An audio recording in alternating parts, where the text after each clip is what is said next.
ચકલીઓ આપણા ઇકોસિસ્ટમમાં ખૂબ મહત્ત્વનો ભાગ ભજવે છે. ખેતીમાં પાક હોય તેમજ શહેરોમાં ફૂલ છોડ લગાડેલા હોય એને જીવજંતુઓ નુકસાન પહોંચાડે છે. આ જીવજંતુઓને ચકલીઓ આરોગી જાય છે. એટલે નેચરલ પેસ્ટ કંટ્રોલ છે ચકલીઓ.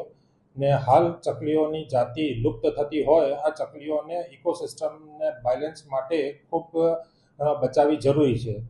આ ચકલીઓને બચાવવા માટે પીપલ્સ ફોર પોલીસ ફાઉન્ડેશનના સહયોગથી માળા બનાવવામાં આવેલા છે. આ માળાઓ રાજકોટ પોલીસ હેડક્વાર્ટર ખાતે લગભગ 200 જેટલા માળાઓ અલગ અલગ જગ્યા ઉપર લગાડવામાં આવ્યા છે.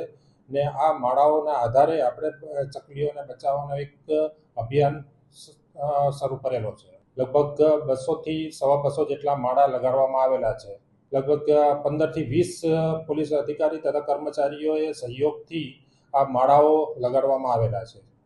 ચકલીઓ એક નેચરલ પેસ્ટ કંટ્રોલ હોય. ચકલીઓનો એને જાતિ લુપ્ત થતી હોય, ચકલીઓને બચાવવી ખૂબ જરૂરી હોય. આવા માળા બનાવીને ચકલીઓને બચાવવા માટે હું તમામને અપીલ કરું છું.